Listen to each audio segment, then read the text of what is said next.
Around the country, thousands of students are either eagerly preparing to take their place at tertiary institutions or sweating on second-round offers. Universities are offering more places, boosted by a federal move to deregulation. There's also been an explosion in the number of private colleges over the past decade. But will the increased options for further studies lead to the demise of TAFEs? Mary Gearan reports. Everything's changed for this year's crop of secondary school graduates. I got into accounting! More offers and providers than ever before. For instance, universities are finally off the leash, free to make as many offers for government subsidised places as they like for the first time. Our offers have gone up by 11%. We've been planning for this, of course, for 2 years, and so this has been expected, and we're very pleased with the outcome. Well, as part of the phase-in of uncapping the places, we've seen about 100,000 extra students at universities over the last 3 years, and we expect about another 20,000 extra students this year. But already this is being touted as yet more pressure on technical and further education institutions, or TAFEs.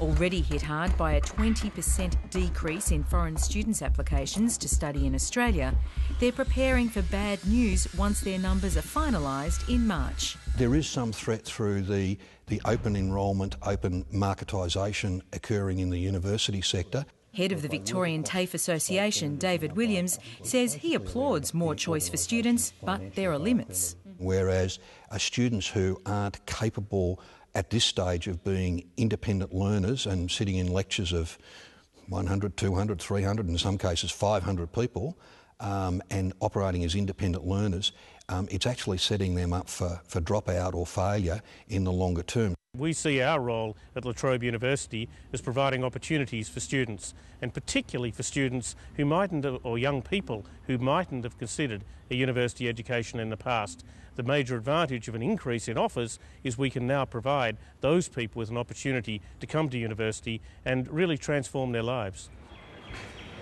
Senior Deputy Vice-Chancellor of La Trobe University, Professor John Rosenberg, doesn't think the influx of students will lead to higher dropout rates. We look at each program, we determine the minimum ATAR that we believe is required by a student to have a strong chance of success, and we don't admit students below that ATAR. To what extent is this really just going to create credentialism, whereby jobs that previously required, say, a vocational qualification are now going to be mandated to require a university degree? Dr Philip Toner of the Centre for Industry and Innovation Studies at the University of Western Sydney has concerns about students leaving vocational education and training, or the VET sector. What will happen to the supply of high-quality students into more technical vocational training fields, such as electrical, metal machining and fitting, etc., etc. The reality is Australian jobs are more skilled than they used to be. The low-skilled or unskilled jobs are disappearing.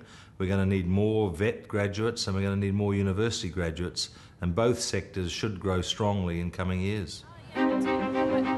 But TAFEs aren't just up against their old sandstone rivals, they also face the relative newcomers, private colleges. Nationally, their numbers are stable, but in Victoria the number has gone from 200 to 411 in the last 3 years, under a demand-driven model. Victoria's been quite progressive and reform-oriented for some time. It's made its TAFE institutes more autonomous. It's provided additional funding to allow greater choice for a number of years. Victoria actually serves as an example that raises a lot of red flags, and other states should be extremely cautious in pursuing this same track. They went into an open, contestable, competitive market without having the foundations right, without having the quality standards right. I think the Victorian government are going to need to clean up what's occurred in Victoria with the explosion, not always in the quality side of the private provision. I mean, there's very good private providers, there's a role for them in the sector, but I think in Victoria we've certainly got some problems. I think it is not recognise the very important and positive outcomes of the Victorian training system. The fact that we have a satisfaction rate amongst employers of 90% and from students 89%, the fact that we've increased training activity in this state by 44% are really good figures. So just continue on with your next scene, join. In Victoria, while TAFEs have grown between 3 and 5%, their market share dropped from 75 to 49% in the 3 years to 2011. After Skills Victoria found TAFEs had operating losses of more than $30 million, the Victorian government has this year cut budgets by $2 million. And down the track, it's looking at governance models including corporatisation or privatisation. Not surprisingly, TAFEs want to protect their patch and point to certain marketing techniques involving private colleges. We've had some that have offered diplomas and certificate 4s in 4 days, 8 days, trip to Bali, get an iPod.